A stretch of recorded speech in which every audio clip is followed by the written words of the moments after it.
is the Bloody Disgusting Podcast Network.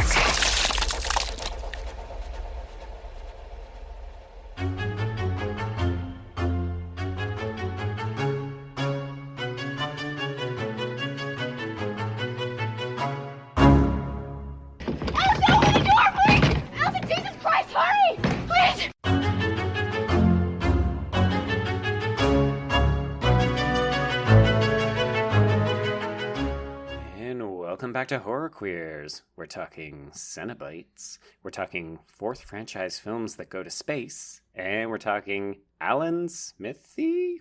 I'm Joe. And I'm Trace, and we're talking Noomi Rapace's stunt double. I laughed so hard when you mentioned that. Didn't even cross my mind, but now I can't unsee it. It's so funny. So we're talking Hellraiser Bloodline, y'all. And if you've never seen it, rest assured, it doesn't matter. Or, I'm sorry, if you've never seen the first three, it also doesn't matter. No, not really. It mostly works as a standalone film. It doesn't really pay off anything except for like the very, very, very last shot of 3, which I had to look up to remember what that was. Right. But we will take you through this entire process. But yeah, no, I watched this for the first time last year when I did a Hellraiser marathon, which, word from me, don't ever do that. Don't do that. No. That is bad. Okay, so I'm a huge fan of this franchise. Yes. That's why I picked it for my birthday hit. Happy birthday! But this doesn't come Yay! out on your birthday. Your birthday's the 9th, right? Yes. I know you don't know. I know. I remember this last year. You don't like people knowing the exact date for some reason. I don't remember the reason, but it doesn't matter. I mean, I don't like to make a big deal out of it. If somebody wants to find my wish list on Amazon and buy me a bunch of Shout Factory Blu-rays, be my guest. But I'm just not a person who likes to make a big deal out of it. I never think about doing that, of making... I think I have one, but yeah, just making a wish list and just posting it on my Twitter profile and being like, hey, if you're a fan and you want me to be on my good graces, go here and buy me things. But then I'm like, well, doesn't it... No, I guess it doesn't have to give your address because it's like a gift thing. Okay, anyway, sorry. I think if you mark it as a wish list, it's secret. But yes, so maybe I'll post a link to that. I don't know. Yeah. We'll see how I feel on the day. Well, happy early birthday, Joe. Do you want to tell people how old you're turning? Let's just say that I'm inching closer to 4-0 than 3-5. We'll put it that way. Okay. A lady never tells her age. Well, I mean, I can't wait. I hope we're doing the podcast still when you turn 40, but we will. No, guaranteed. That's gonna be fun. But yeah, no. When I first watched this movie, the whole time I was like, "That's Noomi Rapace." Like, I don't know what the fuck. It's her using a nom de plume, just like the director. But of course, Noomi Rapace was probably like 10 when this came out, so that doesn't really make sense. But yeah, so we have Noomi Rapace's clone, and we also have Meryl Streep's clone in this movie. So you betcha. I had completely forgot that Kim Myers was in this movie, and literally she comes on screen. I just went, Meryl. You're welcome for that. She doesn't have a lot to do. I watch movies. Well, okay, she has things to do, but there's so many things happening in this movie that whatever she has to do is like nothing in comparison. Well, that's the problem, right? I mean, this movie casts very competent female actresses and then either forgets about them, demotes them, which we'll get into, or it's doing more interesting things so that whenever the female characters are on screen, you're thinking, I don't really know that I want to be spending this time with you right now. Yes. So let's get this out of the way right now. Do you like this movie? Oh, I fucking love this movie. Okay, so, but... Like, I picked it, and I said it's my bad birthday pick, but I say that because I recognize a lot of people probably think it's not a very good movie. I love Hellraiser 1 and 2, like, unabashedly love, like, Die on the Hill. I look at them almost as one film, and they're in my top 5 films. Like, if you go to my Letterboxd account, you will see Hellraiser is literally one of those films that I put on the front page. Well, and it's really funny, too, because, I mean, I love the first two. I think the second one is my favorite, which might be blasphemous to some, but I think it's kind of a Scream 2 thing where it takes what the first one does and kind of, like, fine-tunes it and perfects it. Yeah. Yes, and it goes full, like, bonkers, balls to the walls, nuts. Oh my god, the Leviathan, I die. It's so good. And they bring back Julia Cotton, who is literally my spirit animal. Yes, and also Kirsty is in that movie. But then you have the third one, which I don't remember a lot of, even though I just watched it last year, but I remember it being cuckoo bananas fun. It's very fun. It's very dumb. It's kind of like, hey, this franchise can be silly. It doesn't have to take itself quite so seriously. Yes, and that's basically where Pinhead is in a pillar the whole movie, and he's eating people. The pillars at like the top of this club, Mm-hmm. and Oh he's my just God, eating the people. club. So dumb. It's so like a funny. weird Dracula Renfield situation where he's Dracula and he like hires this Renfield guy to like basically bring him people to eat. Mm-hmm. Yeah, there's a CD demon in it, which is Oh my God. Yes. yeah, it's great. Yes. Then we have this, Everything. which is the last theatrically released Hellraiser film, and it actually does conclude the saga. It really does. Yeah. Which, and I don't know if you have the Scarlet box set that I think was Arrow Video. I do not. I watched this on goddamn DVD. Well, no, what I was going to say is that the Scarlet Box is just 1 through 3. Arrow opted not to include 4 because of the negative fan reaction to it. But I'm like, but 1 through 4, like, is a franchise. Like, it's is. beginning and end. Everything after this is bullshit. Oh, God, yeah. I mean, this is a quadrilogy. These were all Hellraiser films from start to finish. What you get after this is the start of these terrible direct-to-video sequels, and a lot of them are those terrible repurposed scripts where they shoehorn Cenobites into it, and otherwise they're just a generic crime thriller. Right, and it's terrible. People go to bat for Inferno because it was directed by Scott Derrickson. I hate that one. That's one that stars Dennis from 30 Rock. Yeah, Dean Winters. It's so boring. I hate it. It's so bad. Then there's Deader, which is Carrie Wurr as a reporter, writing reports like how to be a crack whore. It's so bad, but I fucking love Carrie Wheeler. No, I love her too, and I think that out of all these terrible sequels, that one was my favorite, which isn't saying much. It's not good. There's Hellseeker, which does bring back Kirsty Cotton for about 5 minutes. Oh, God. I remember watching that thinking, like, because, of course, you know, in the fan communities, they rile up people when they say, like, oh, my God, Ashley Lawrence, she's coming back for this movie. And you're like, yes, queen. Okay. And then she shows up literally for 5 minutes, and she kind of looks over it the whole time. Well, and also, I really don't like how they handle her character in that movie. Oh, no. It's a complete betrayal of the character. It is. I thought Hellworld was going to be one of my favorites, even though I heard it was terrible, and Henry Cavill's in it, but I was like, oh, it's like video game Hellraiser, and Lance Henriksen and Henry Cavill. Holy fuck. So good. It's not good. It's so bad. Also, Pinhead isn't technically even in that movie. Spoiler alert. The twist is that, like, Lance Henriksen has all the kids, like, drugged up in a bunch of coffins, and he's, like, putting visions in them that Pinhead is actually attacking them, but it's not real? No. And don't worry, folks, we are not spoiling these movies for you because they are so bad, you shouldn't even think about watching them. Well, honestly, I can get over the badness. The problem is a lot of these sequels are very, very boring, which is why, even though I do think this is a bad movie, I don't think it's boring. No. 1 through 4 hold up for me. 1 and 2 are pretty much the same. 3 is its own 90s kooky thing, and then this one is weird space France thing. Yes. Yes. Oh my God. I can't wait to get into this with you. I know. So let's dive in. So yes, your birthday pick. Oh, I did want to point out too. So we mentioned this on our January horror minisode on Patreon, but you were caught between this and The Relic, which was a January horror release from '97, I think. And we ended up going with this. I was bummed at first because I love The Relic. Oh my God, I love The Relic. In hindsight, this is going to be the better discussion because there's way more going on in this movie, whereas The Relic, as good as it is a pretty simple creature feature.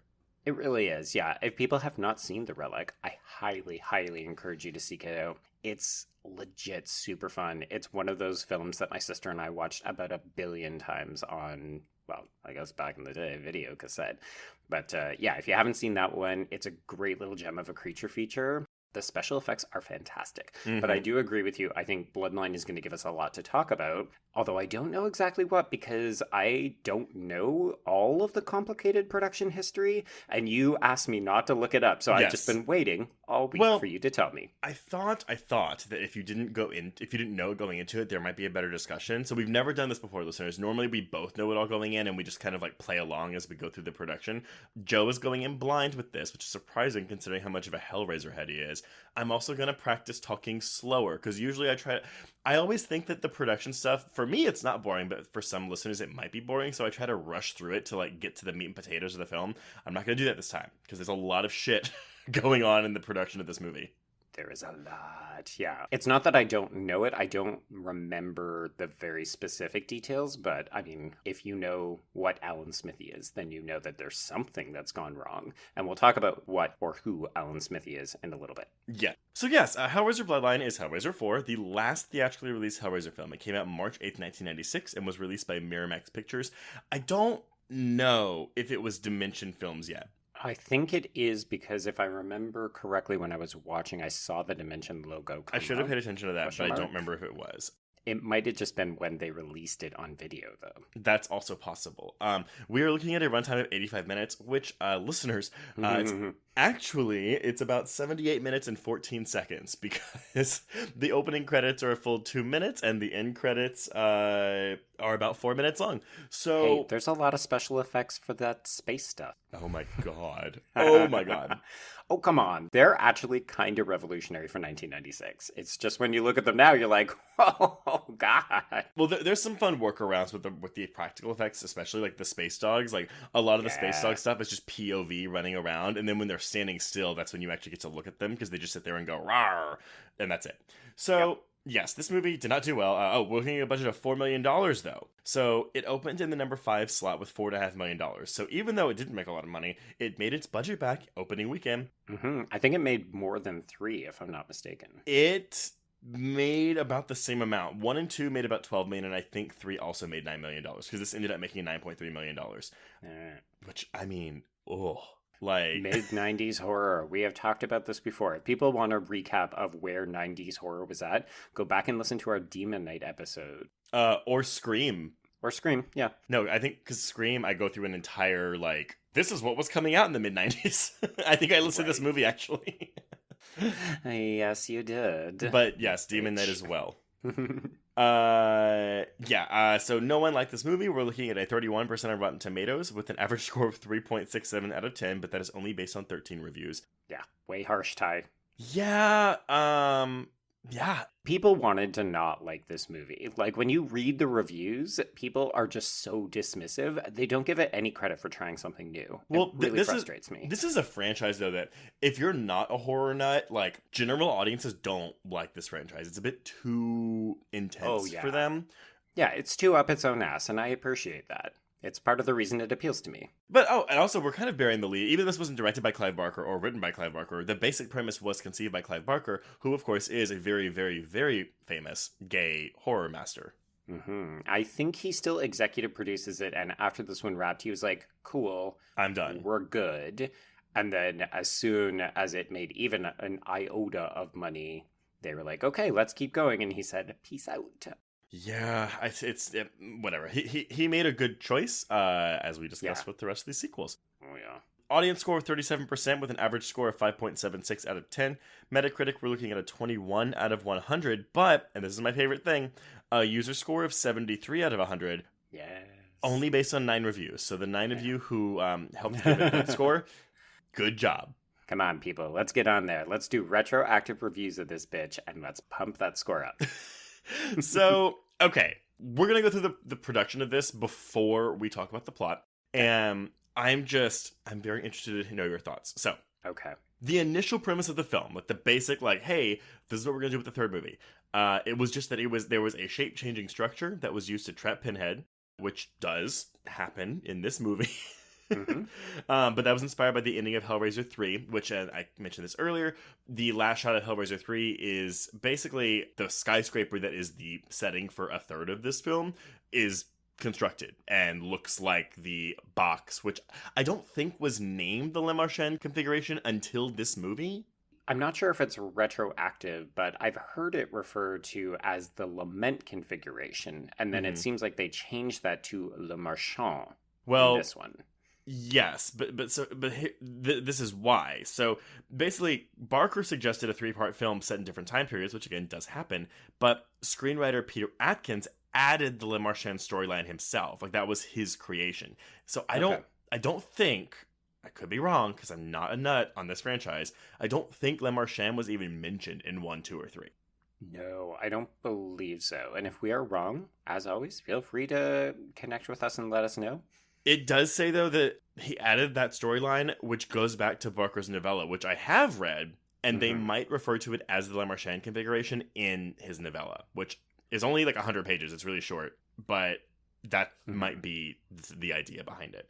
Yeah, if I remember the novella correctly, it's really just Frank's stuff. It's not about Kirsty and her, like, incestuous daddy uncle.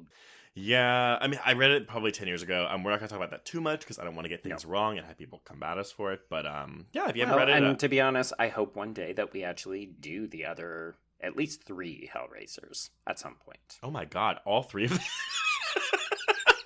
Okay. Maybe we'll do like we do with Scream, though, but instead of going forwards, we'll just go backwards and we'll work our way back in time.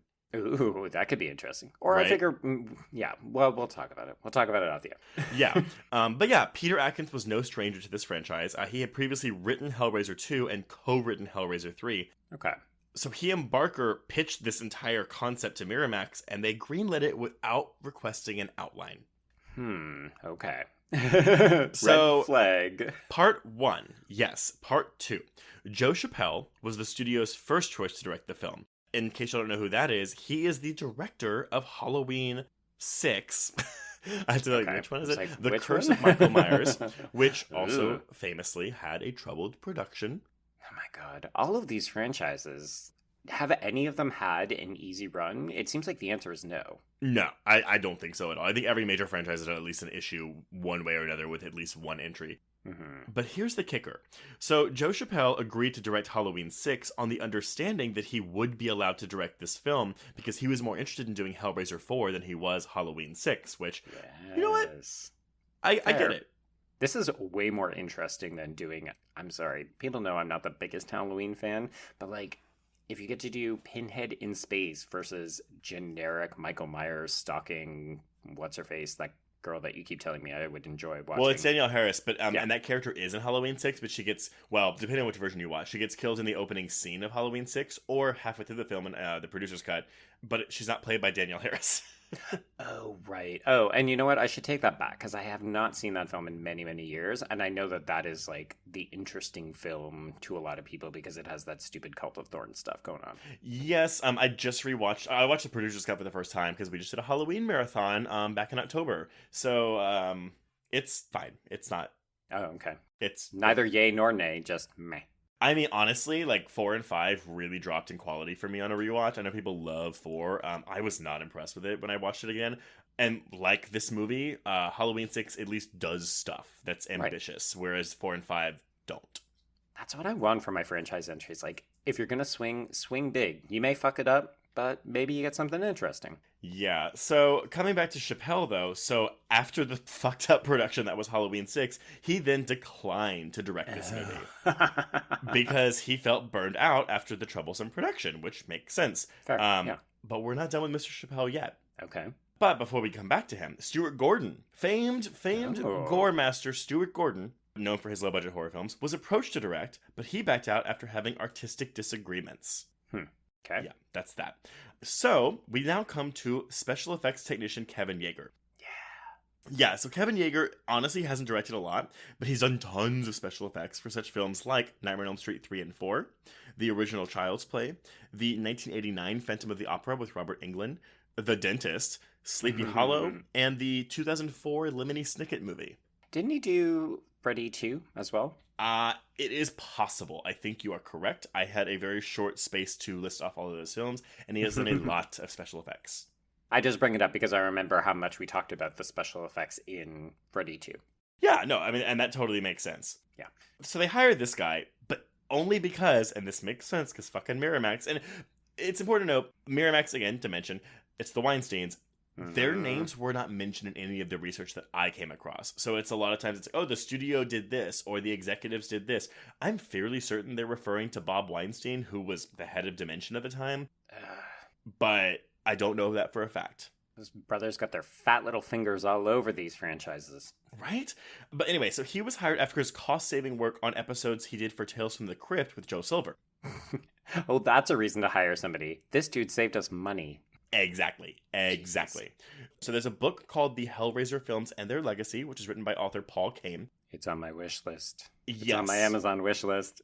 Well, so in that book, he describes the shooting script, or the original script for this movie, as one of the best Hellraiser sequels, and it was ambitious, which, I mean, the film is ambitious. Mm-hmm. Yeah. But here's the problem. Miramax would not provide the budget to realize some of the scenes, so the film was scaled back. Of course. So the original script was never shot, so then we have the shooting script, which is what we're looking at. Now, this still isn't what made it into theaters. Mm-hmm. I know. I'm just like, this is so aggravating to listen to. Oh, I'm barely halfway done. So here we go. Okay. Filming begins in Los Angeles in August 1994. Problems started... I'm sorry, 94? 94. Oh, fuck. Yeah, August 94. It comes out March 96. So, yes. Shit. Okay. Well, because there were reshoots, but we'll get there. Yep. Keep going. I'm just... Oh, God. My heart. No, you're on the edge of your seat. I can feel it. So, problems began early and continued throughout production. Doug Bradley, who plays Pinhead, called it the shoot from hell. Oh, God. Jerry Lively, who had shot Hellraiser 3, replaced the original cinematographer, who I don't have his name, so he just came back.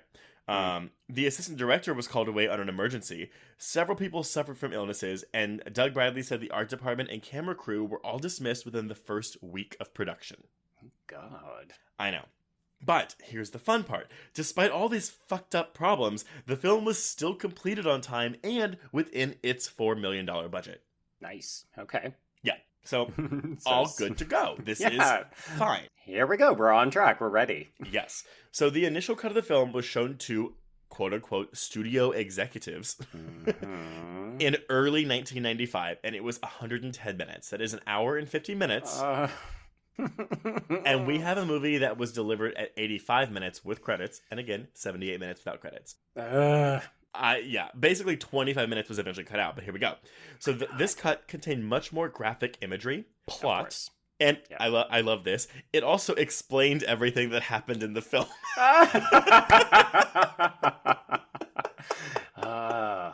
Fuckers.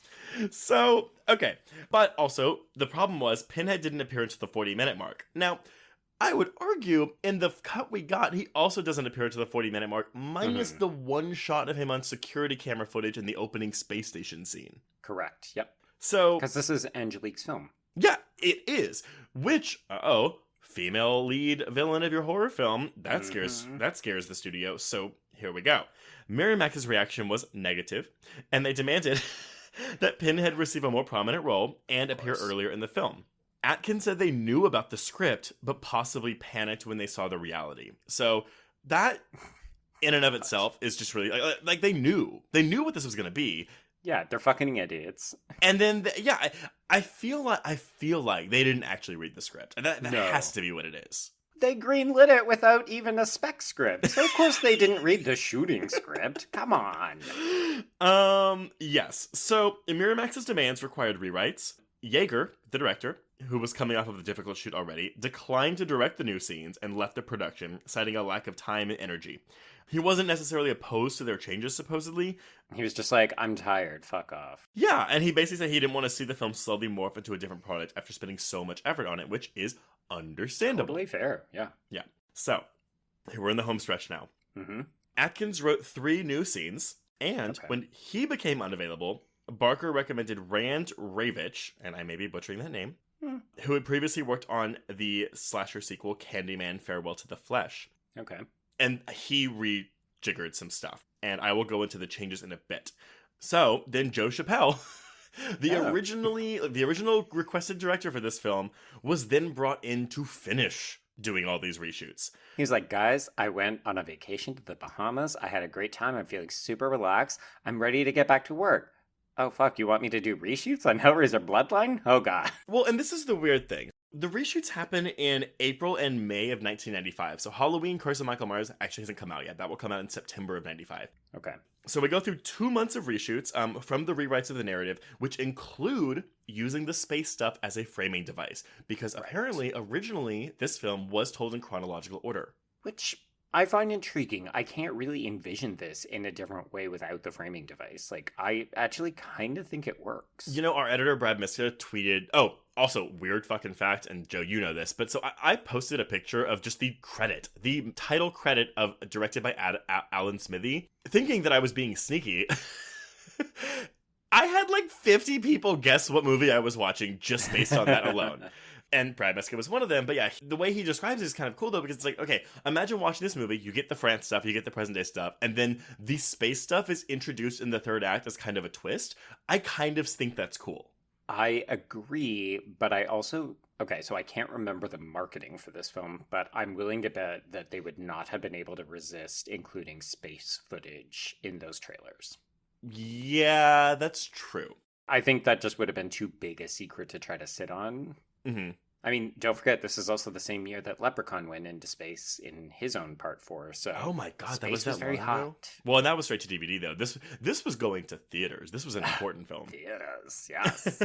So, okay, and this is where it kind of gets a little murky. So, it basically, Doug Bradley said that some scenes of the original script were never shot, and the reshoots consisted of entirely new material. So, obviously, it was Mr. Rand Ravage's, like, new scenes that he wrote. Mm-hmm. And so it wasn't actually even reshoots. It was just going back to shoot more. Yeah. Many scenes were removed during editing, especially from the Le Marchand storyline. Yeah, you can tell because it's shorter than the other two sections. Yeah, which I was actually kind of surprised by. I would have been fine with more stuff in 17th century France because I actually think that a lot of the New York stuff is not... Oh, super boring. Yeah, exactly. Yeah, and it's the longest stretch of the film. Mm-hmm. There wasn't enough time or money to reshoot enough of the film for Chappelle to actually be the solely credited director. When Yagher saw the finished film, he felt it strayed too far from his original vision and had his name removed from the credits using the Directors Guild of America pseudonym Alan Smithee. Joe. Yes. What is Adam? I'm sorry, Alan Smithee. Did I say Adam? Alan Smithee. Yeah, you got it right. Oh, okay. So who is Alan Smithee? So, as you suggested, Alan Smithee is the pseudonym that the Directors Guild of America created.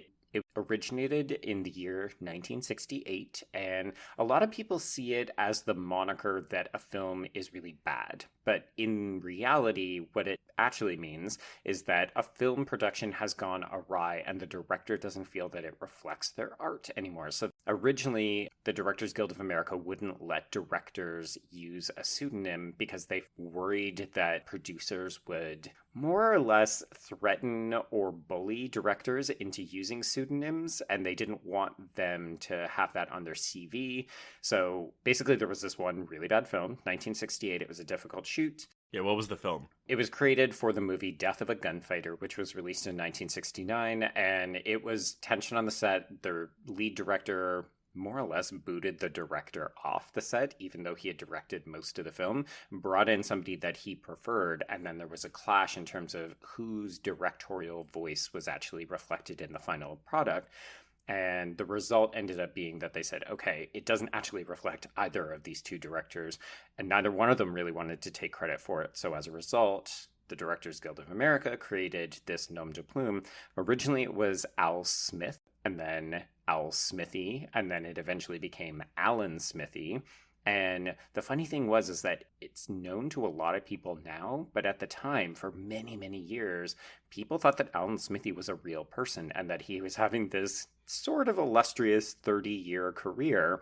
And it only really came into the public eye around the year 2000 when our friend Joe Esterhaus, aka writer of Basic Instinct and Showgirls, made a movie that literally talks about Alan Smithee. So it's called An Alan Smithee Film, Burn Hollywood Burn. Came out in 1998, and the whole premise of the film is a director named Alan Smithee who has a terrible film shoot, wants to remove his name from the film, and they put directed by Alan Smithee in its place. And this was like the first time that a bunch of just regular lay people realized that Alan Smithee was not a real person. It destroyed the moniker, and as a result, has not been used since.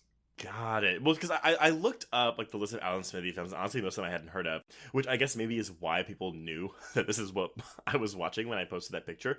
Maybe. The interesting thing is that, yeah, so it got used on a lot of films, like theatrical films, as well as TV shows, which I guess I never really considered, but I'm sure there's probably just as many terror stories for TV shows.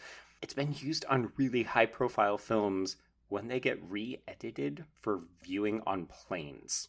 Oh. So for the broadcast TV version of Dune, David Lynch removed his name.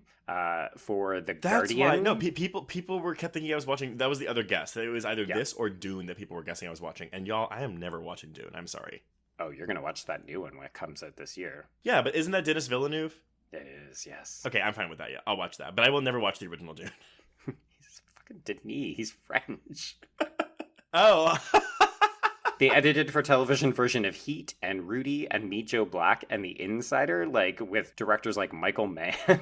Oh my god. Yeah, so that's Alan Smithee. It doesn't get used anymore. And apparently the new one that people might recognize is Thomas Lee is one of the new ones that they use. And so if you watch Supernova, you will see that it is directed by Thomas Lee. It was not actually directed by him. It was directed by Walter Hill. We're going to have to cover... I think we've discussed that movie a couple times, and we brought it up. We're going to have to cover that, even though there's no gay shit in it. Although...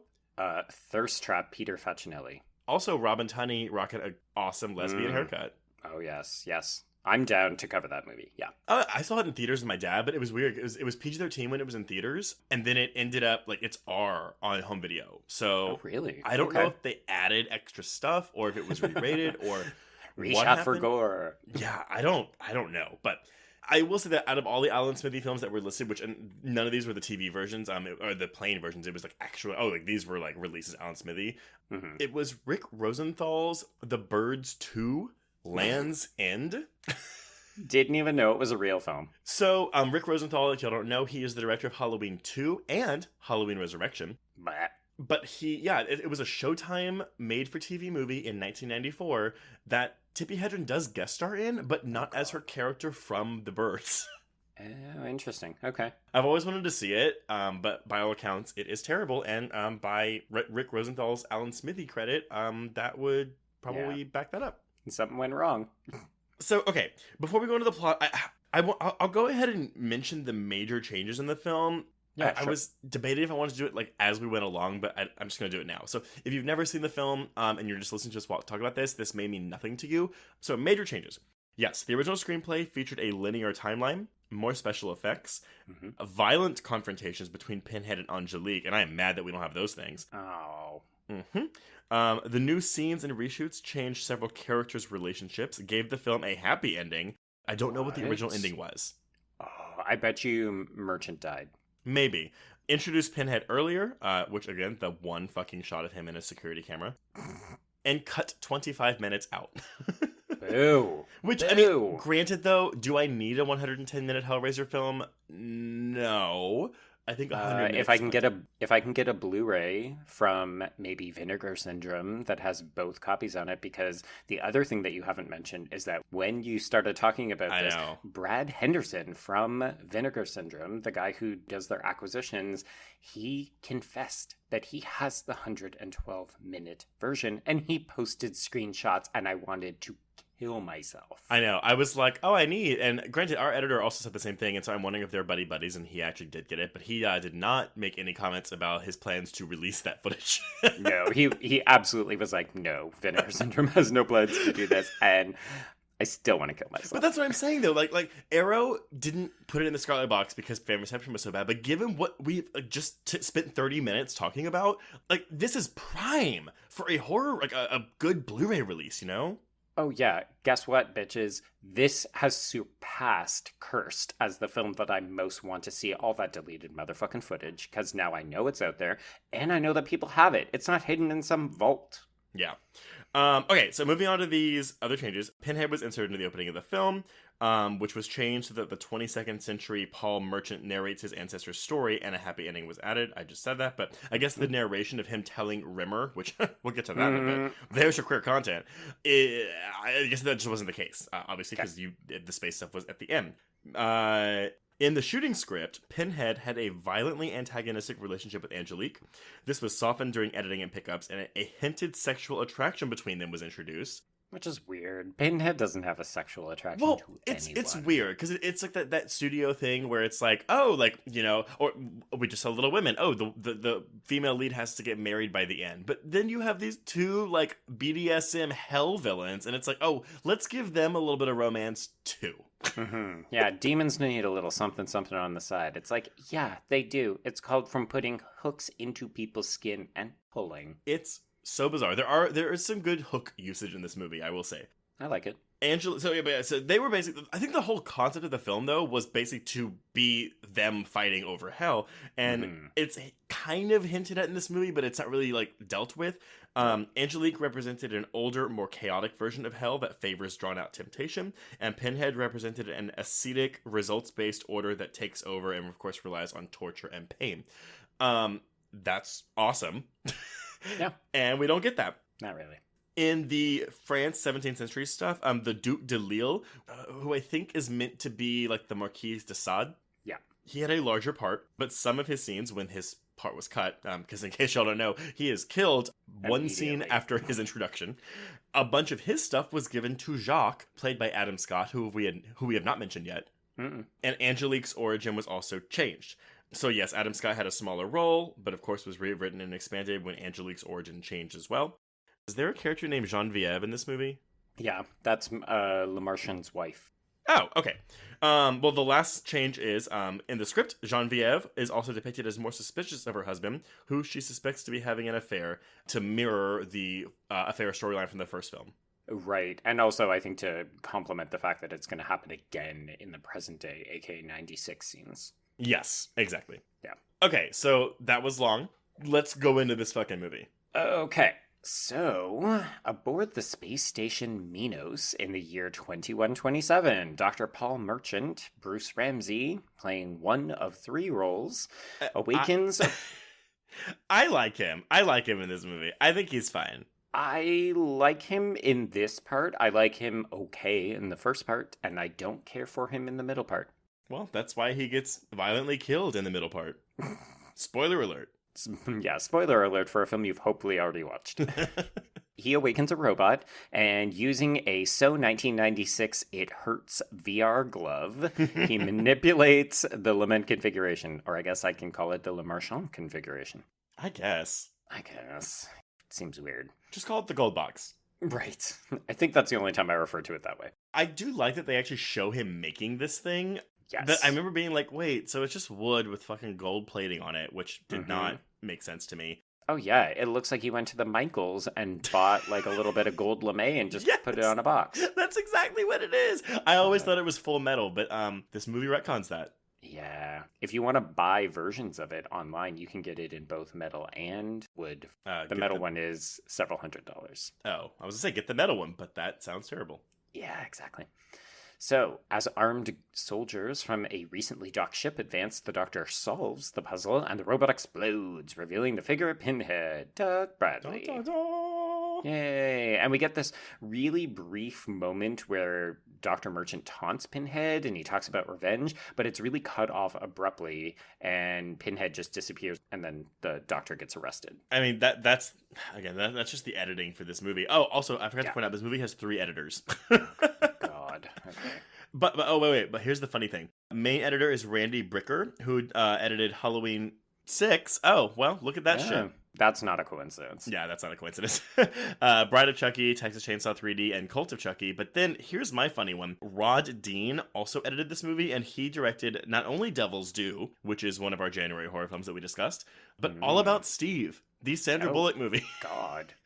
And then the other editor is Jim Pryor, who no major credits except for 56 episodes of Xena Warrior Princess. Interesting trio of individuals there. Yep. So that also might contribute to why this movie feels so disjointed. Admittedly, I don't find the editing too bad. Like, this to me is actually the worst, the most egregious mistake of the film, because it just feels like, wait, was there more dialogue there? And then you get to the end and you find out, yes, there was, and I don't know why they cut it. And this clearly isn't the case, but it could also be they had one editor on each timeline. God, you love to speculate on bullshit. I do. You don't know. I have no idea. It's just speculation, but whatever. So, we are introduced to Rimmer. Pause for laughter. Christine Harnos. I really couldn't stop laughing because I was just like, well, that had to be Clive Barker's idea to name her that. I mean, I love a good rim job, giving and receiving as much as the next person, but really? Well, and the funny thing is that this character was meant to be a man in the original draft, and then they changed it to a woman. Well, and what's funny is I was like, oh, that's something that like Katie Sackhoff would be playing today. Oh, 100%. Yes. Absolutely. Remake this movie with Katie Sackhoff, please. And the original shooting script, or the original script, actually. Yes. Okay. Yeah, so Rimmer begins her interrogation of Dr. Merchant, and she's trying to understand why he took over the ship, he dismissed the crew, and he basically says, hey, I've created this giant trap, and I need your help. How about if I tell you this story, you help me finish the job? And she's like, tell me the story and I'll let you know. So he goes into it, starts talking about his ancestor from the 18th century, Philip Le Marchand. And see, I think had I seen this in theaters, this would have shocked me the most, where it's like, wait. We're going to 1700s France. Well, okay. And honestly, right then and there, I was like, hello, we're doing Hellraiser in both space as well as the 18th century. Yeah. What other franchise has dared to? We always talk about how we want innovation in our horror films. You know, give me Alien 3, the original shooting script where it's like that Amish planet and they don't have any weapons. You know, give me Jason in the snow, all these other things. It's like, yeah, guess what? Hellraiser Bloodline is the only fucking one that really gave you this. I mean, execution could be questionable, but yeah, no, it reaches for the stars, literally, and I actually just made that up. I didn't even plan that. I'm going to give you a D for that. No, that was funny. But yes, on that level, I can commend it, which again, compared to something like Curse, where it's just kind of like not doing that. Kind of flat, sort of uninspired. Yeah, pretty much. Yeah. So yeah, no, I agree with you. Did you see this in theaters? I did. Okay, yeah. I was just like, to be a fly on the wall during, like, to just see people witnessing this in theaters. I just would love it. What the fuck? Yeah, exactly. Yeah. So Philip Merchant, he's a toy maker, and he has been commissioned by a rich aristocrat, a man who is rumored to be obsessed with the occult. So we see this montage, he makes the box, and when he finishes, his pregnant wife, Genevieve, I guess, is not impressed. She is super unimpressed. Like, he's like, look at my life's work. I have done this thing. And she looks at it and she goes, oh, is that all it does? She goes, oh, it doesn't actually do anything, does it? It's like, wow, bitch, you are soups unimpressed and also not very supportive. I will say, though, I was actually impressed. I was happy that happened because when he was showing her, I was like, that's really not that impressive. And so I thought they were going to like do this thing where she's like, oh, it's so cool. And that they didn't do that, I was like, oh, good for you. It's kind of like self-referential or like self-deprecating. A little bit, yeah. Part of it is that I think even he doesn't really understand what it does. Like, he's impressed with himself because he's done a good job, and then she just kind of takes the piss out of it. Yeah, which is great. So he gets mad and he leaves. Well, I mean, they make up and she's like, oh, I'm pregnant, please, like, make money so that we can support this goddamn child. Right. And he's like, cool, I'm going to go deliver this. So he goes to the chateau, and there we see Jacques, who is played by Adam Scott, and he delivers a drunk peasant girl, who is played by Valentina Vargos, to... AKA Noomi Rapace. Oh, is this what you want me to refer to her as? No, it's fine. We can call her Angelique. But y'all, if y'all watch this movie, please, for the love of fuck, tell me I'm not wrong. This is Noomi Rapace. She is a time traveler. Okay. Let Trace know. Not Joe, just me. Just you, yep. So we have Noomi Rapace, who is delivered to Monsieur Duc de Lille, who is played by Ricky Cottrell, and he is also at this point introduced as France's greatest magician. So he's apparently a magician who is obsessed with the occult, and God, if that isn't a career aspiration, I don't know what and is. If he doesn't have an obscene amount of herpes sores all over his face. Oh, yeah. But, you know, he is a proper French gentleman, so he's got that powdered... He's got the wig, he's got the powdered face, which I love. In the scene that Brad Henderson posted, you can actually see Noomi Rapace in aristocrat getup. So I wonder if in another version of this, she was not a peasant girl, and she was actually an upper-class lady. Oh my God, could you imagine that? Where they have to go back to that actress and be like, hey, so look, you're not going to be a rich bitch, you're going to be a slut. And here you go. More or less, yeah. The first time I went through this, I kept referring to her as a sex worker because I was pretty sure that she was there for money. But then all of the press releases and the cast descriptions call her peasant girl. Yeah, well, because I guess it says her origin has changed, so maybe it's not even just like Angelique the demon from hell, but it's also like whoever she was as a human, that entire origin was changed too. I think so. Yeah. Okay, so they tie her to a chair. And then they move the table after it's revealed that everything she was feasting on is actually rotted and disgusting. And then the chandelier has hooks attached to it that like come down from the ceiling. So part of this is the iconography of the franchise, the hooks, the sadism, all of this kind of stuff. We're suggesting that it's actually coming from this origin story. So it's not necessarily just that it's demons from hell who are bringing in the hooks and the chains and the bondage. It's like Monsieur Duc de Lille. Hey, this is going to be a controversial statement. This movie is The Godfather Part 2 or Mamma Mia, Here We Go Again of the horror world, in that it is both a prequel and a sequel. A little bit, yeah. Which is just all the more disappointing when you look at what the other franchise entries after this, like they just couldn't even aspire to a fraction of the ambition of this film. You know, oh, okay, well, we've got hundreds of years before Pinhead has to go to space and explode. Spoilers. Mm-hmm. Let's just have a generic story where a cop is bad and then Pinhead tortures him. Oh, God. There's one good thing in that movie, but that's it. It's when the Cenobites like put their fingers under his chest skin. There's a really good effect with that, but that's it. Yeah. Okay, so they kill this girl. They strangle her to death, and at that moment, that's when Le Marchand shows up. So they're like, cool, thanks for the box. Bye! We got things to do. Oh my God. Okay, thank you, bye. Don't get run over on your way home, bye. Yeah, it's basically like, thank you, next. And then they're back in the room, and they're performing a bloody ceremony. I like the way that this is shot. So we see almost everything in silhouette. So we see the upside down image of this woman being strung up. Well, because it's just her skin, right? Like, they've already skinned her by this point. Or did they hang her up and then they skin her? I thought that they hung her up and they skinned her. Okay. Well, but I could be wrong. Yeah, I mean, it's kind of like a Hostel type thing, which obviously Hostel came out after this. But like, where it's not even like the camera doesn't pan around; it just cuts and just shows different shots in different areas of what's happening while things are happening like off screen. It's kind of cool. Yeah. Yeah, so we've got lights flashing, we've got glowing floors, we've got wind blowing, and as a result, Angelique is born. So we even see her kind of adjust the skin as she gets used to it, which I love. It's a great little touch. So basically, she is like basically at this point in time the ruler in hell. There is no Pinhead, I don't think, or that was the impression I got too. He does it because he knows her, so he does exist. No, because the second one gives us Pinhead's backstory because he's in like one of the world wars. Mm-hmm. So yeah, that makes sense. So when she leaves, like, there's not really anyone living in hell. Yeah, she leaves a leadership vacuum, and there's all these other creatures, but she is, as Pinhead refers to her later, I believe she is the princess of hell. Yes, exactly. Oh yeah. Oh. Drinking game for this movie, every time Pinhead says princess, and every time anyone says toy maker. Yes, so true. You will die in the middle section of the film. So at this point, we have seen the birth of a demon. Le Marchand is properly freaked out. He goes to his corner friend and he says, ugh, fuck. I may have done this thing and now I need some advice.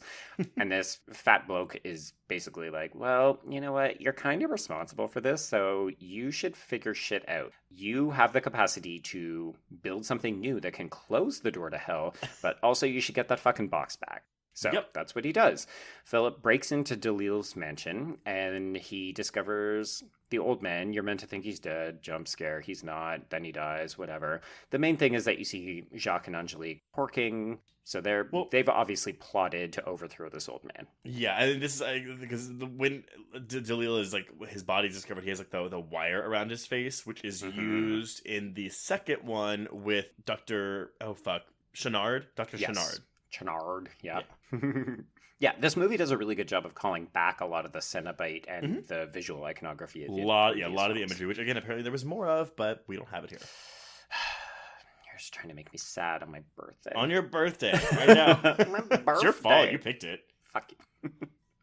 Okay, so Jacques and Angelique gang up on Philip and they basically say, hey, your bloodline is now cursed because you've been involved in this, and also you've got these really pliant fingers, but it doesn't matter because stabby, you're mostly dead. And for some reason, Genevieve has shown up at the house and she comes in. She, cradles her husband as he dies, and he tells her that she has to save their son. And this is where you really get the sense shit is missing, because at this point, we jump back to 2127. That is the end of the France section. Yes. I was very confused by this. Is there no more? Like, she was literally just outside the room where this evil succubus demon and this valet from hell are planning to take over the world. And then we get a scene in a couple of moments that suggests they don't know that the bloodline had survived until 1996. Yes, 100%. And also, Angelique and Adam Scott Jacques have been alive this whole time. And they're just never hanging out in that same fucking house. Yeah. And they're never mentioned in 1, 2, or 3. And it's even kind of more shocking in 3, considering that in 3, it's hell on Earth, where, like, Pinhead comes to Earth and, like, brings all hell with him. Mm-hmm. Yeah. I mean, hey, you're on a different continent. Sometimes, you know, the telephone can be a little bit tricky. You get bad reception. So it's really hard. Yeah. Yeah.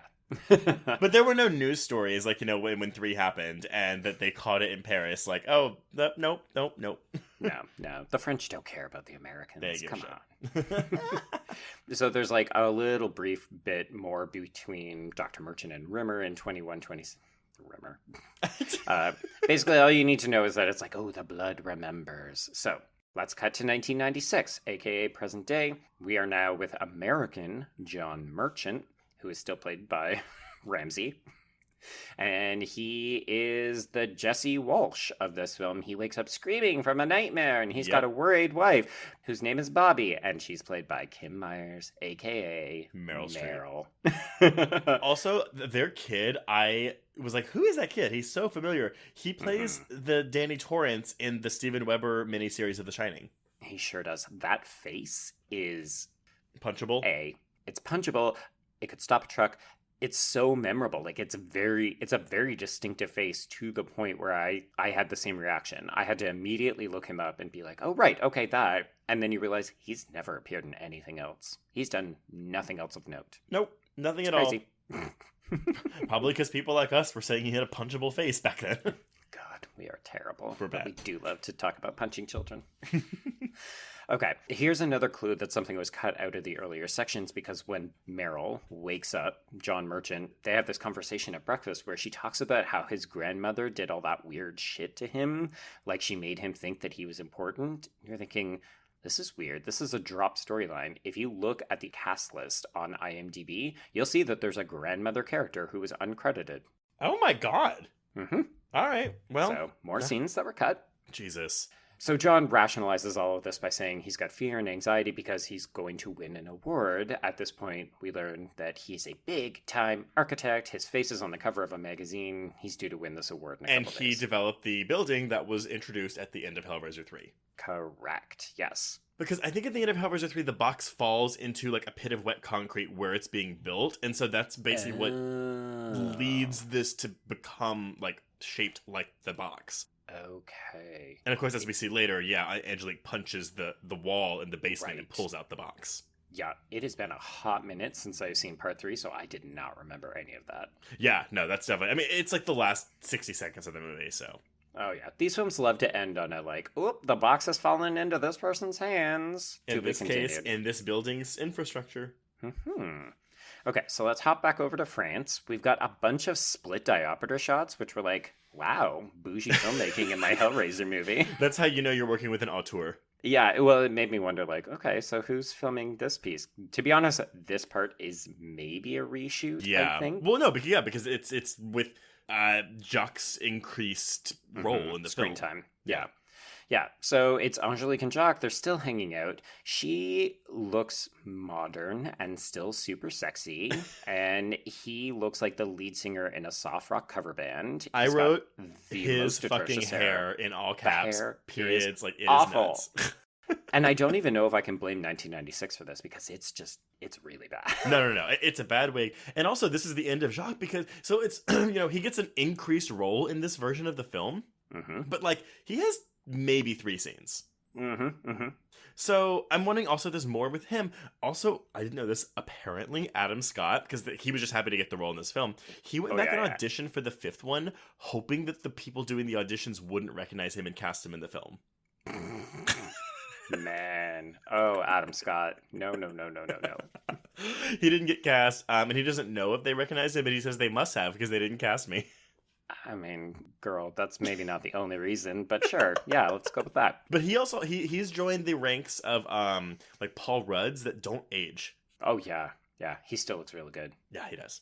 I've always had a crush on Adam Scott. I think he's super cute. Well, if you want to see his penis, watch this one-season wonder HBO show called Tell Me You Love Me that aired in 2007 or 2008. Oh, God. We've talked about this before. Oh, we have? Ah! Yep. Let's move on. Okay. God. The things we forget. Okay. Yeah, so there's like a whole tete-a-tete where she realizes the bloodline is still there. She wants to go to America and see the toy maker. And he says no, because she is a lady and her feelings are unimportant. He is the boss of her. Doesn't make any sense, though, given that she basically already told him 200 years ago, oh, you're good, just don't get in Hell's way and you're fine. And what does he do 200 years later? Because plot, he gets in Hell's way. Okay, in his defense, it's been 200 years. It doesn't matter. This is also a loose interpretation of getting in Hell's way. What if she said, hey, I want to go to the store and pick up some butter and milk, and he's like, no. Like, is that getting in Hell's way? It's also a little confusing to me, though, because, Pinhead is in Hell by this point, ruling Hell. So what is she doing during this time? She's just having fun. Like, she's like, okay, getting in Hell's way, but, like, she's not really ruling Hell anymore. No. I mean, I'm not going to try to give this film too much credit, but Angelique is kind of a fascinating character. No, I agree. She is the ruler of Hell, and then she is summoned and imprisoned in this human body, right? This is a film series that is obsessed with flesh and the way that it can be deconstructed and reconstructed. It loves its gore. It loves its sadomasochism.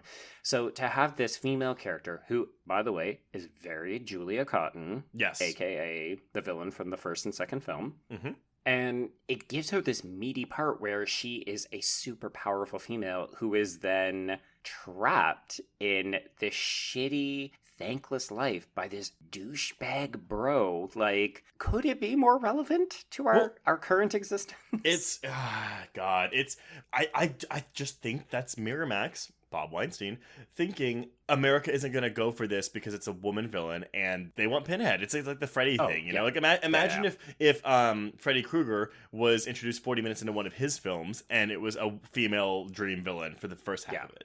Yeah. You know? Oh, absolutely not. Heaven forbid. Oh my God, no. Yeah. Keep her away from me. Rennie Harlan's Nightmare 4, Frederica Krueger. You know what? Probably a better movie, though. Right? Oh, people love Nightmare 4. I'm of the, it's okay. It has the best effects, but it's not great. I haven't seen it, to be honest. Oh my God, John! I know. I'm working on it, okay? That's why I started my stupid project where I'm watching horror movies with people. Coincidentally, Nightmare 4 does feel like two movies in one because you lose the cast of 3 halfway through 4, and then you just get this new cast, and it's like a totally different movie. Yeah. Yet another version of a horror franchise entry that has totally fucked up behind-the-scenes interference. But it's Rennie Harlan, so... This is true. Okay. So he has gotten in Hell's way, which allows her to grow a delightful claw hand, slice up his face a little bit, and he tries to repent, but it's too fucking late, so she punches him in the gut and somehow pulls out his heart? Yeah. The way to a man's heart is through the stomach. I think she uppercuts him. Like it's filmed like she punches straight through, but she actually like uppercuts him. Yeah, it was not well staged, we'll put it that way. For sure. So, let's come back to New York. Merchant is on stage accepting his award. He sees Angelique in the crowd. He's mystified by her. She immediately turns him into a rambling buffoon, so he has to get off the stage. It's like, I've never seen a sexy lady before. Oh my God, words, what? And then we get Toy Maker. Toy Maker, yeah. So it's hilarious. It looks like she wants to approach him, but it's too late because Meryl has already whisked him away into a car and they're out of there. So she's like, well, fuck, now I gotta find this schlubby man. So she finds some random guy. She takes him to where the puzzle box is hidden. She undresses him. He solves the puzzle like, I'm sorry, I appreciate that she is hot, but The No, things that I straight was men like- will do for pussy. You could view it as a commentary, like, oh, look how stupid men are when there's like a hot titty woman in their 100%. face. 100%. Yes. But I don't think the movie's that smart, and so it's just it's just no, it's like, because plot, we need someone to solve this puzzle box, and of course she gets the Exactly. delectable line, "I have such sights to show you," which call back to Yeah. the first movie. I love that they put that in a woman's mouth. Ooh. Oh yeah. Ooh. Ooh. Now, would it have been better had she just opened up her dress and flashed some boobs when she said that? No. That I was don't think so. sarcasm. I don't think it would have been better. But I'm surprised. Sorry, that I there was worried that you were going to suggest that she opened up her dress and hooks like come out of her vagina. That is a better movie. Oh my god. Okay, No, we're her writing nip- the no, next her- installment. Her nipples become hooks and they just fly out like fucking Jason X, and they God. just chain hook nipples. Okay, we have referenced Jason X too many times in the last couple of weeks. Maybe it means we're gonna cover it one day. Who knows? Who knows? Who knows? All right, so he opens the Probably. box. Yeah. Okay, so he opens the box, skewered by chains, he gets dragged away. Enter Pinhead. 36 minutes. Okay. It's the 78-minute movie. Yep, it's halfway over.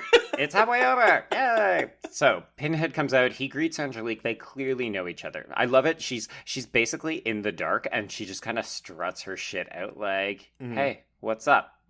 Haven't seen you in a couple hundred years." So, and he has this line when he comes out. So they're talking a bit, and then he's like, "Hell is more ordered since your time, princess, and Yeah, it's less interesting. much less amusing." And I'm like, okay, but isn't he ruling hell, and like, isn't it going his way now? Yeah, it's like your boss is away, and you're saying it's less interesting? Like, hell should be a fucking party. When Angelique is away, it's time to play. You would think so. Like, he's been having plenty of fun over with Kirsty. He's been having fun with Terry. What is he complaining about? Yeah, whatever. So Okay. they're just sitting there talking a bit. Again, I actually liked their scenes together. I wanted more of them, and apparently we had more of them at some point. Yeah, their scenes are the highlight of easily this middle section, possibly the entire film. Yeah. They have, I don't want to say chemistry because it's not sexual, but like they play off each other very, very well. No, and again, you're watching two titans of hell go toe to toe. Like, I want that. I want to see that. But no, But we no, have to have no. a kidnapping subplot. Yeah, indeed. I do want to highlight one quick thing. We get a lot of the clarification here that this place that they're meeting in the office tower, it's got the puzzle box configuration as a clock, and then we also pull back and we see from a high angle shot that the floor is also in the shape of one of the sides of the puzzle box. I just think it looks really good. The set I know design that I'm a actually is sucker solid. for this. No, I mean, honestly, for $4 million, this does look pretty good, at least from a production value standpoint. Yes, in some parts Well, more than others. France and present day, maybe not space. Yeah, I mean, space is fucking Jason X for sure. Yeah, absolutely. Yeah. That's a garage. Oh yeah. Oh, I also love that his line is when he sees the puzzle box design, he calls it a Holocaust waiting to happen. I was like, ugh, no. Yeah. No to that line though. Yeah, but it's Pinhead. It's fine. It is, and yeah, I mean, he's so religious and over the top.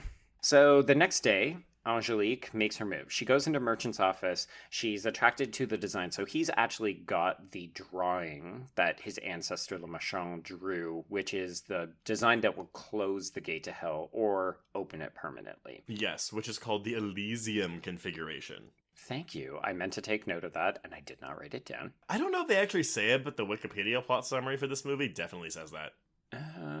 Maybe. I don't know. We're going to call it that, though, so there we go. Sure. Yeah. Okay. So she promises that they have work to do, and he's like, cool, boobs. I have in my notes, he dreams of tits! Oh, yeah. He's obsessed with this woman. So this film obviously is playing with time quite a bit. The very obvious thing that we've got 3 different time periods. But I love that in this scene, she comes in, it's the middle of the day, and the office is filled with people. And then as she's leaving, she's like, okay, bye. And then it's just nighttime, and he's alone, and like he's completely lost track of the day. Yeah. I just thought that was a really interesting little tidbit. Like, is it even meant to be that she's even there? Because the very next scene is him dreaming about having sex with her. This idea that she's not just tempting him, but that she's actually getting inside of his head. Yeah. And I remember thinking at first that the cut to dark was like maybe an editing snafu, but that your explanation makes more sense. Okay. I mean, it could be an editing It could be an snafu. editing You never snafu. know. This fucking movie. So he dreams about porking Angelique. We get tits. Yay! Mhm. And Meryl's a little bit upset. She looks disappointed. But it's all fine. So we're back to Pinhead and Angelique, and he's unimpressed that she's using temptation rather than terror. So this is paying off that more extended bit that you talked about, Right. where they were battling over the best way to proceed. Well, it's the best way to rule hell, It's like Mhm. monarchy versus democracy, dictatorship versus totalitarianism. Yeah, and this is very 1996 gender politics, where it's like, Yeah. the lady uses her body in sexual temptation to get what she wants, and the man uses brute force. Right. So that's what it is. So to demonstrate his power, he decides that he's going to lure twin security guards. This is interesting. They're played by a pair of twins in this scene, and then when they're transformed into Cenobites, they're played by different actors who are also twins. Very Probably odd. the main man didn't want to be in the makeup. Maybe, but they're noticeably skinnier when they switch to Cenobites, so... So, okay, did you write down some of this dialogue that they were having? Okay, so I'm gonna do the broad overview, and if you want to go in with the specific line... Yeah. This is your queer content. This is our weird queer content. It's so weird! So these twins are walking around. They're basically charged with keeping track of the security in this building, but they're also looking at the floor plan because it's new and people have not been in here? Question mark? Sure, whatever. So they discover that there's a section in the building that isn't on the map, and they go to investigate. But as they're walking, they're talking about whether or not they would have sex with a trans woman. And the one guy is like, yeah, I think I'd be open to it as long as her penis were cut off and all. So, okay, I didn't get the exact verbiage, but it's basically, yeah. She asked me what I'd do with a woman that used to be a man. Hormones, everything. And the brother goes, would you do it? Yeah, I would. If she was cut and all, Right. Like, what is this? So this line of dialogue is in here. It is never referenced again. Nope. It just... There are no trans characters in this film as far as we know. So this is just a completely random bit of dialogue that 1996 Hellraiser decided, you know what? Let's just have a random line about this guy being okay to have sex with a post-op trans woman. Which it's kind But of... only as long as the penis is gone. Yes, it's kind of progressive, but then that line comes out and then you're like, oh. Okay. One step forward and two steps back. It's... I rewound this because I was like, what? You're like, what the fuck is this? Why is this in here? Makes no sense. It makes no sense. And again, comes to nothing because they're about to get killed. Or yes, well, sort of. Yeah. Transmogrified. Which I love. Wait, maybe that's why they had the conversation about, transitioning, because they're about to transition into Cenobites. No, I like it. I like it. Well done. Tree's coming in strong. There you go. Okay. So we cut back to Pinhead. Again, she's a lady, so she's looking at herself in the mirror, and he's not impressed with that vanity. So he produces fishing hooks out of his fingers. He wants her to get rid of her human cosplay flesh and revert back to what she truly looks like. And he's like, I can smell how you are, what you're actually like under all that human skin, which is kind of delicious and also disgusting. Mm-hmm. He sinks a hook into her chest and she likes it. So, consenting adults and all that. Yeah. This is the sexual element that was added though. So I'm betting this was not part of the original shoot. Either that or it was more of this, and this is the scaled back version. Right, that's true.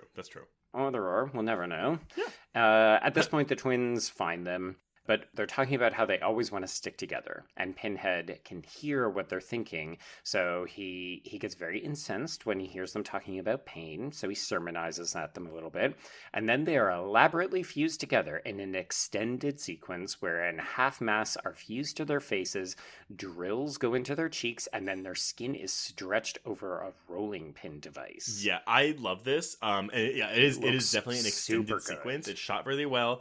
Mm-hmm. The dialogue, so first he drops his flashlight. All right, he goes, my flashlight died. And then I tripped and fell. From now on, we stick together.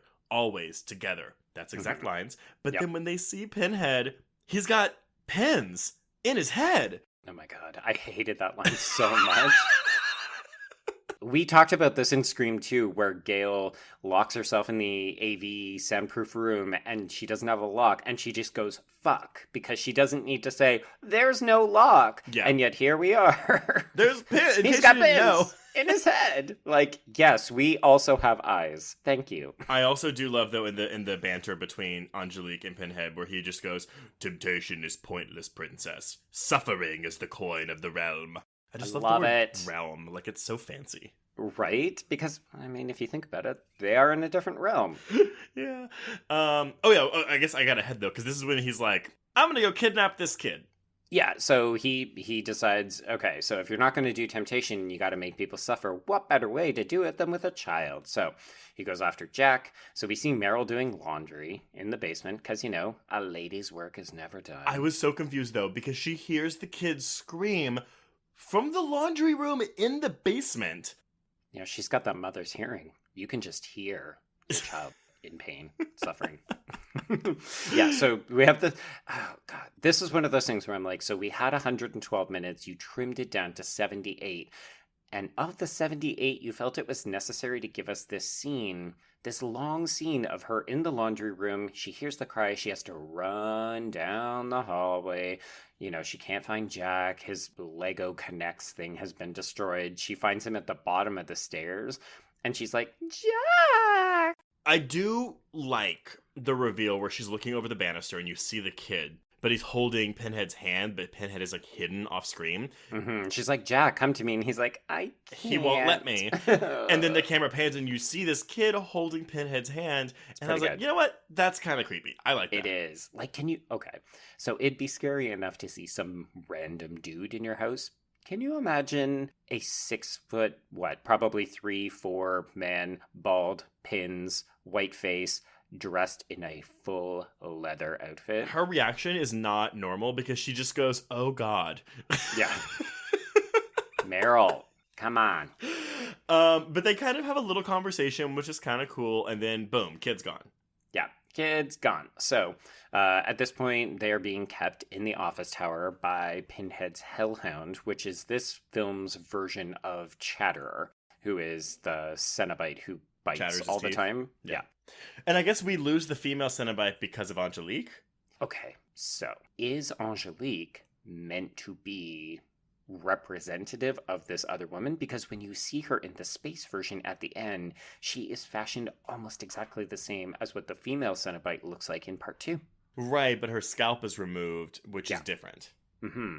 But it's like, they've shaved her. She doesn't have hair. She looks so similar. And I couldn't figure it out because we know that Angelique is not meant to be the female Cenobite because that's happening before the events of this film when Angelique would hypothetically still be in France. Mm-hmm. So I was so confused. I was like, you should not outfit your one female Cenobite to look exactly like your only other female Cenobite. Yeah, it doesn't make a lot of sense. I guess, though, she's not in... Because all the Cenobites get killed at the end of 2. Because she's not in 3 either. She's not in 3, no. Okay, yeah, sorry. Oh, God, I just forget these movies. Okay, so yeah. Okay, so Merchant arrives at the office, and he discovers that the whole hallway has been turned into Pinhead's playground. So we've got hooks hanging from the ceiling, we've got flesh. It's great. I mean, it's not great. It's badly lit, and it looks like every other film, but...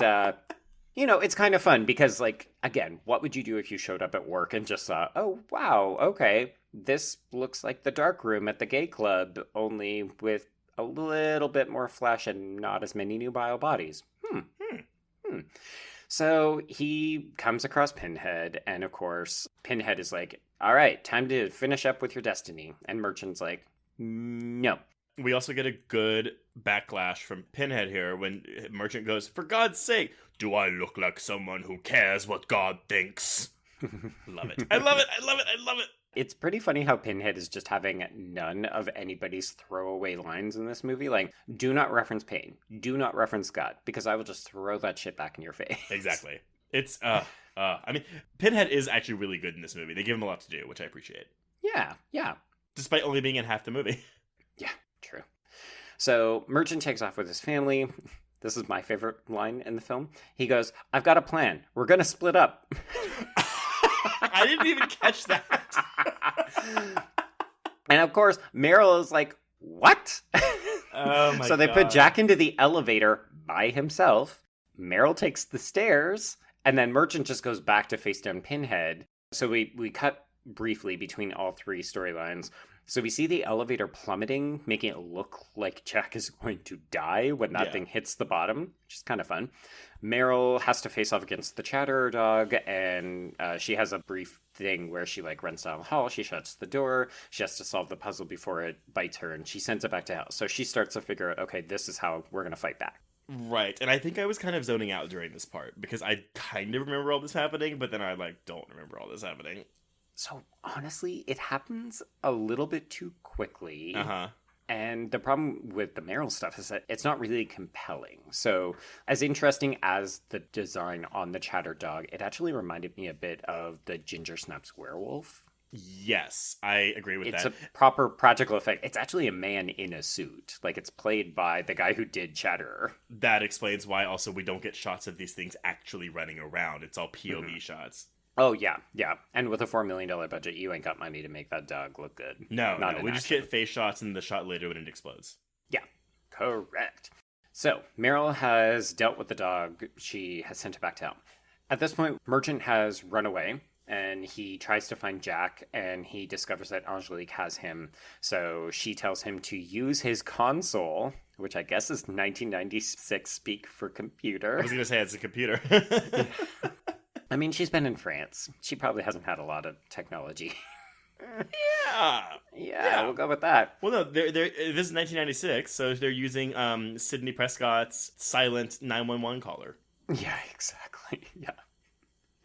So he uses the toy maker's design. He inputs it into his computer, and we get, some fancy lights, I guess. And he grabs Jack as the computer emission overloads, and Pinhead is not pleased. So he promptly decapitates Merchant. I forgot this happened, and I thought this was really cool. It looks great. He basically sends a hook through Merchant's neck, and then it splits, kind of like the character from Mortal Kombat, Scorpion. Yeah, it splits, but then he pulls it back and retracts it, and that's when his head gets cut off. Yeah, and it's great. We get this practical effect of the head rolling around. Mm-hmm. And the kid's right there. The kid is right there. Meryl shows up. She ain't got time to care about her dumb dead husband. Nope. Whatever. He was emotionally cheating on you anyway, Meryl. You're better off without him. Hey, driven of them the Noomi Rapace titties. Exactly. He wanted to get with that. So she's got the puzzle box. She sends both Angelique and Pinhead back to hell, and therefore the bloodline survives yet again. Mm-hmm. End section 2. And then we never see Bobby or Jack again because they don't matter. They do not matter. All that matters is that they have survived to continue the bloodline. The blood remembers. Let's go back to 2127. And I will say, because we can probably go through this very quickly, because most of this is just random soldiers getting stalked and killed 3 or 4 times. More or less, yeah. Except first, before we can get to any of that, we have to repeat the entire opening fucking scene. Yeah. Which pissed me off. Yeah, I mean, again, when you're cutting 25 minutes out of your movie, but you want to do that? Yeah. Guess what? It wasn't that long ago. I remember the conversation. I remember the robot. I remember the box. It was an hour ago, at most. Yeah. So this is where you're editing for stupid people. Yeah. My audience will not remember, so I need to revisit this scene. No, we got it. I'm going to guess that was Rod Dyer, the editor of All About Steve. Wow. Okay, so I did want to highlight we get more of the audio between Pinhead and Merchant before we cut back to the interview. And I gotta say, the way that they talk to each other kind of reminds me of when you run into an ex and you don't really like each other, but you're still kind of interested in fucking.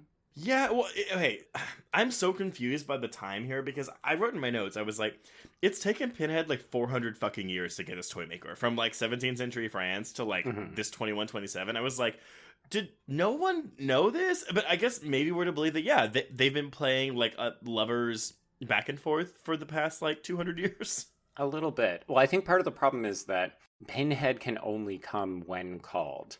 Ooh. Come When You Call Me, the sequel to Call We Me have by that Your in Name. common. So obviously, if none of the merchant or le marchand bloodline touches a puzzle box, then hypothetically Pinhead can't come after them. Sure. So he had to wait for this version, aka Dr. Merchant. Dr. Peter Merchant. So he had to wait for him to call him. So he's like, hey, boy. Yep. You up? You up. Yes. Yes. Or just, hey. Yeah. Oh, God. You Oh, up. God. So we cut back to Rimmer and Merchant in the interrogation room. Stop And laughing when I say no that. rimming happening in this movie. Clive Barker would be distraught. This is true. This is probably why Clive Barker was like, I'm good. I don't need to make any more of these movies. Not enough rimming. Funny story about me. So when I get drunk, I like to talk to straight people about rim jobs. And You told ask them, this story before. Damn it. Okay, then let's forget that. Okay, so at this point, the story is over. We need to deal with Pinhead in the present, and I'm making quotation marks because it's 2127. So, Mother, the ship's computer, not Mother. Oh. That was my alien joke. Huh? Okay, I was like, wait, was it really called Mother? That's stupid. Because of Alien. It's so obviously meant to be Right. Mother. Yeah. So the ship's computer says, you have 23 minutes to complete your mission, which I think is stupid because it, sure, it gives this movie a countdown to work with because we keep getting updates as to how much longer he has. Right. But because it's a surprise, at the end of it, we have no idea what the countdown is going to. And it's not as though he says it's a bomb. He just says it's a trap. Right. But that's why in Alien it works, though, because you have Mother constantly counting down. This one doesn't have that. Well, she does constantly count down, but we don't know what the countdown is for. And also, we don't know why it has to happen at that specific moment. And that is never explained. It's not like the sun needs to hit this reflector beam to cast the light onto the ship or something. Why can't he just press the button and just make it go? Yeah, or why can't he take 25 minutes instead of 23? Who knows? Yeah, I understand it's a narrative contrivance. We shouldn't think about it too much. But Yeah, out of all the things, like, this doesn't bother me. Okay. Out of all the things.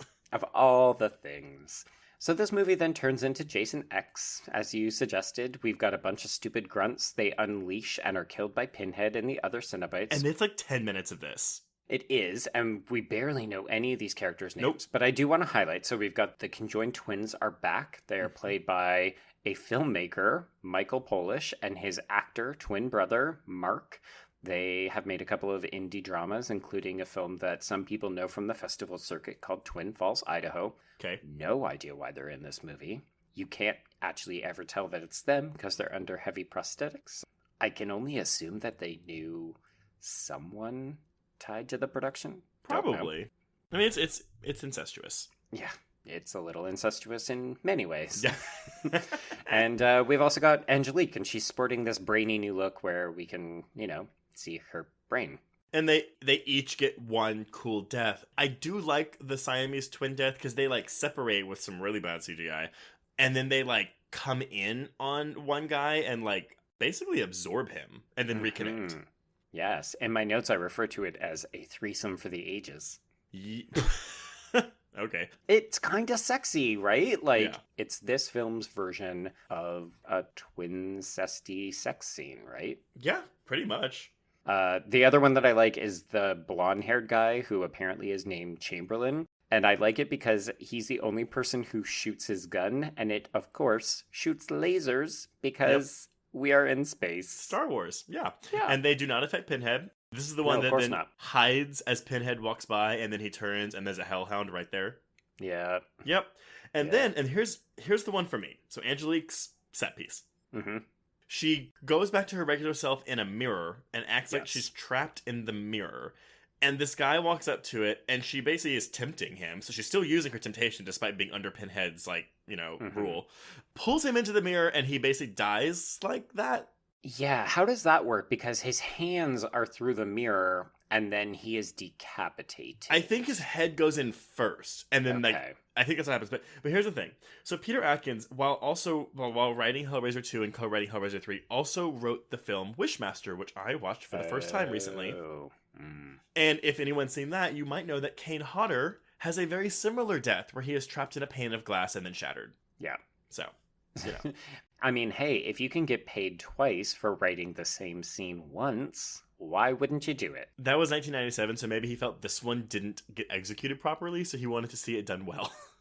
This is funny. We just talked about something similar to this. I can't recall what it was, but it was like, yeah, the screenwriter just basically reused it, and we wondered whether it was because they were dissatisfied with it the first time. Pretty much, yeah. I don't remember what it was, but yeah, that sounds right.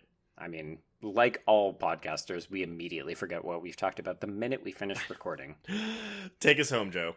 Okay, we're like literally there's nothing left in this movie. No. So Pinhead, tracks down Merchant and then lets him go after talking about flesh and human civilization. There is that really gorgeous shot where Pinhead looks out at Earth, and it's kind of just a great visual. Yeah, sure. I kind of like it. Katie Reif talks about it a little bit in her marathon wrap-up that she did for the Hellraiser series on AV Club. Yes, and she loves this movie. Yeah, because people love this movie, and it's actually really good, even though I've shat upon it for like 2 hours now. I mean, we both have, but, again, it's ambitious, and there's things to like about it. Yeah. So Merchant runs away. He has a little chat with Rimmer. She more or less recreates the exact same scene with Meryl, where she gets chased down a hallway. She shuts the door, except instead of sending the Hellhound back to hell, she explodes the Chatterhound using the depressurizer. Yep, which is cool. I'm into it. It looks good. It's practical again, so I'm not going to complain about that. Yeah, no, I'm totally fine with it. So the countdown hits 2 minutes, and Merchant returns to chat a bit more with his sexy exy, and Pinhead declares himself exquisitely empty and forever, which is basically my Tinder profile if I ever went back to dating. Exquisitely empty and forever.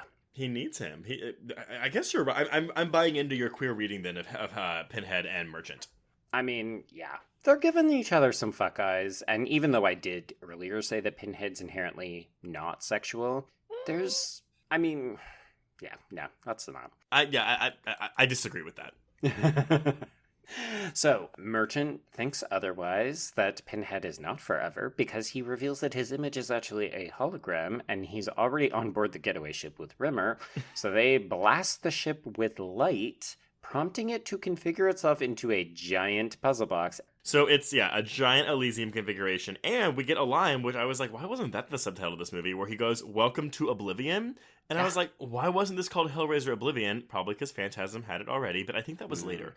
And then Pinhead just goes, "Amen." And then, boom! Boom! Yeah. He also does get crucified against the wall, which I like because they love to crucify Pinhead.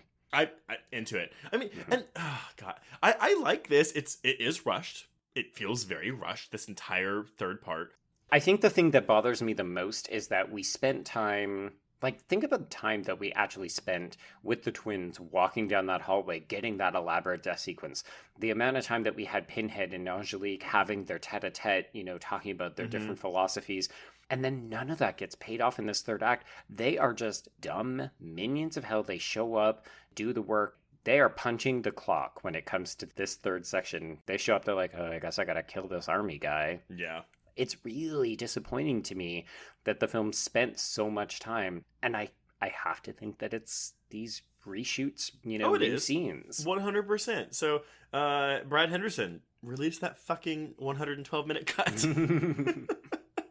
Or just leak it. Nobody has to know it's from you. Yeah, exactly. Exactly. Maybe it's already online. I'll go check. Maybe.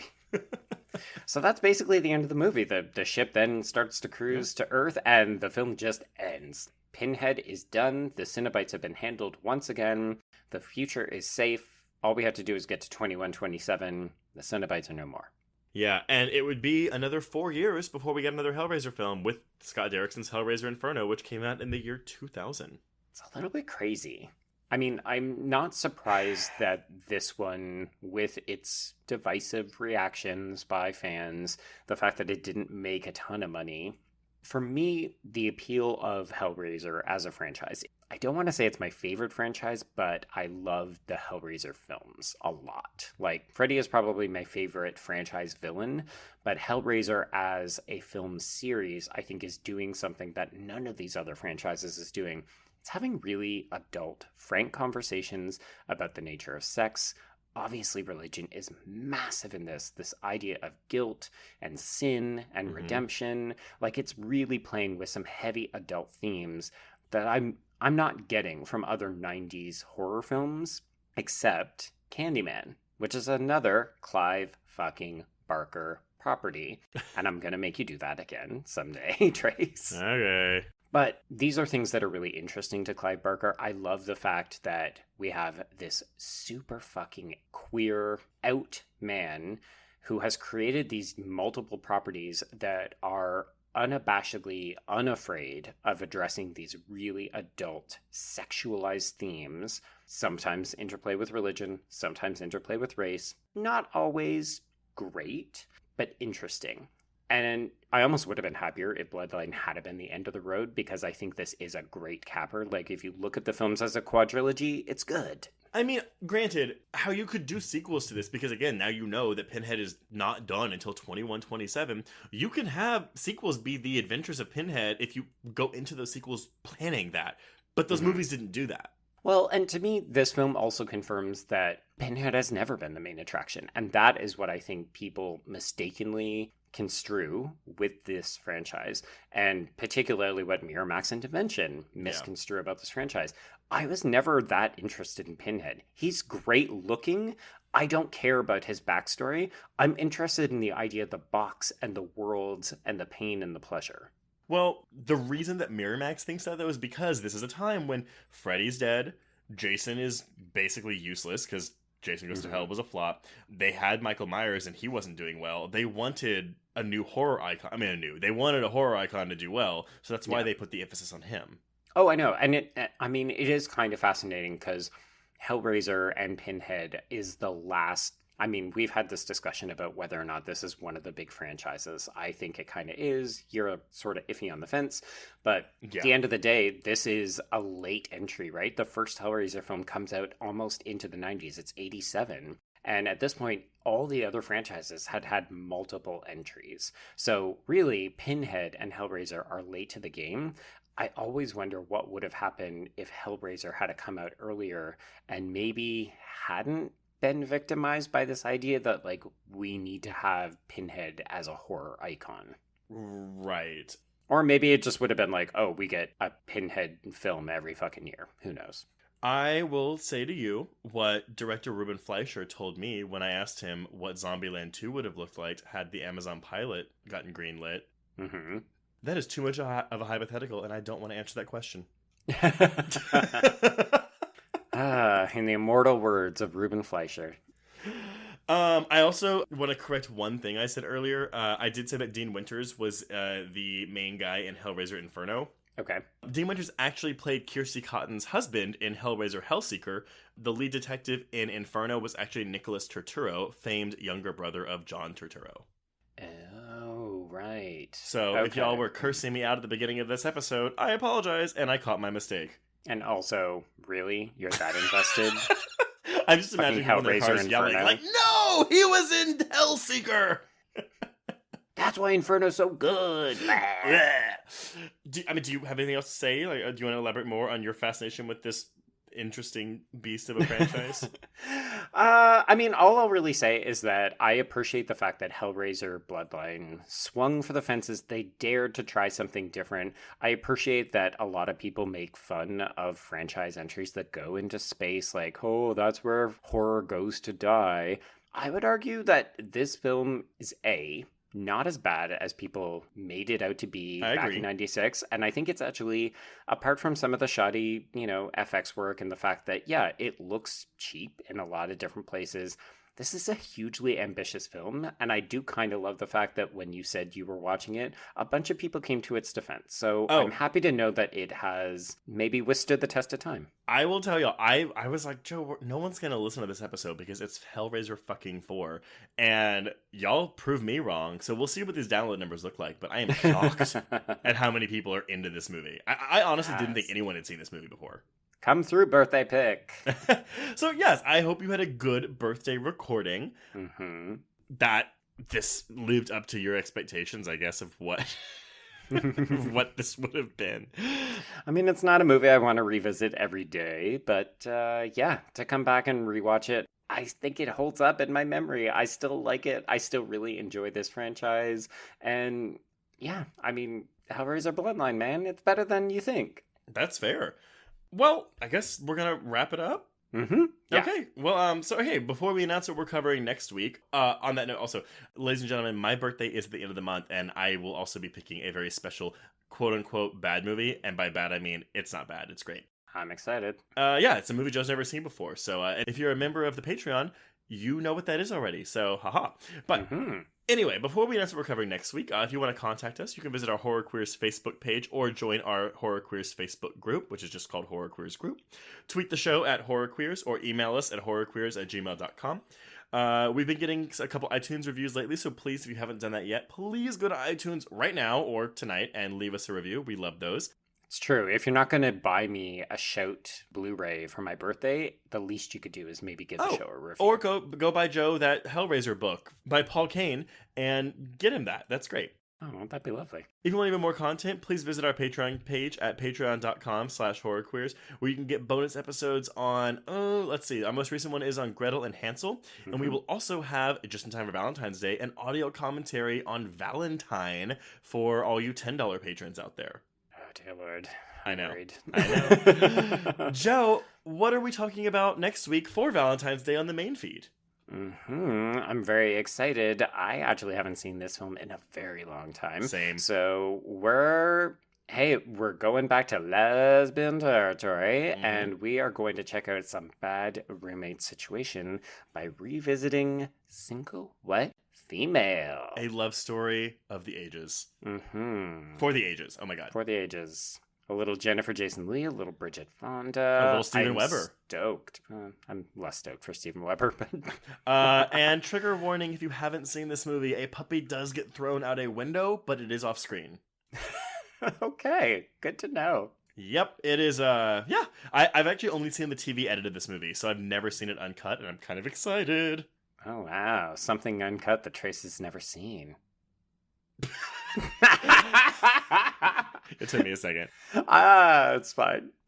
Yeah, and we actually do have 2 guests on next week's episodes of the female variety, so they'll help us out picking apart this movie. Yeah, I'm excited. Okay, well, on that note, I think we can cross out God, Hellraiser Bloodline. I don't believe in God. Do I look like someone who cares what God thinks? Exactly. Yes, and cross out Horror Queers.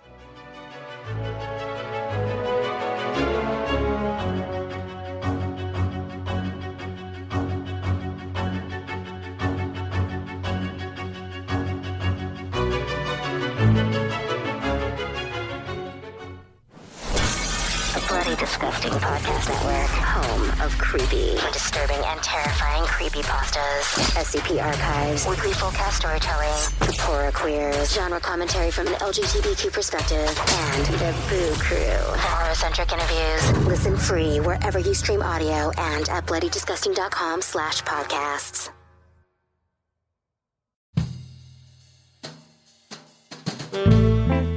Get in, losers. This is the Lady Killers, a Feminine Rage podcast. I'm Jen. I'm Sammy.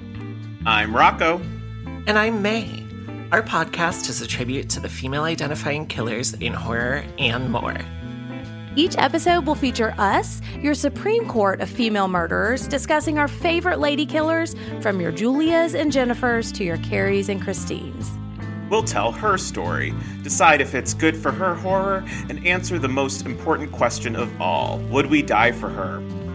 Join us on Thursdays as we pull on our sweaters, snatch our ice picks, sharpen our scissors, and honor the lady killers who live on the silver screen. No boys were harmed in the making of this podcast. Yet.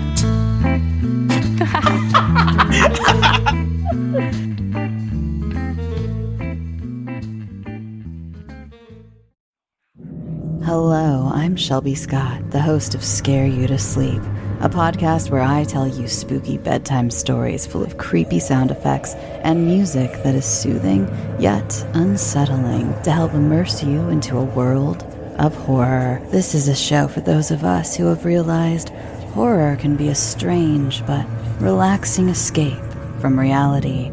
Speaking of escapes, sometimes I lead you through guided nightmares, like a guided meditation, but instead of flowery meadows, I take you on a journey through your own personal nightmare.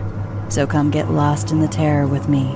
Listen to Scare You to Sleep wherever you listen to podcasts, or find us online at bloody.fm. Sweet screams.